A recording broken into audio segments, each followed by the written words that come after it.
Шок, ако имаш псориазис и никой не ти каза това в прав текст, не си виновен ти. Когато имаш псориазис и не виждаш подобрение на кожата си след поредното мазане на крема, знай, че кожата ти не е виновна.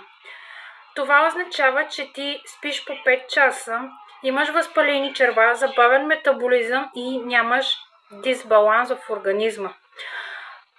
Има натурално решение, което може да рестартира организма ти, да подкрепи червата ти, да забърза метаболизма ти, но и да подсили имунитета ти. Знай, кожата ти не е виновна, тя е отражение на вътрешният хаос. Ако ти вътре си в хаос, не очаквай крема да ти помогне. Започни да рестартираш организма си отвътре навънка и тогава ще започнеш да виждаш промяната. Тази програма е подходяща и хем за деца, хем и за възрастни. Напиши ми в коментарите помощ и аз ще се свържа с теб, за да ти разкажа за нея. Сподели видеото, запази го и ме последвай.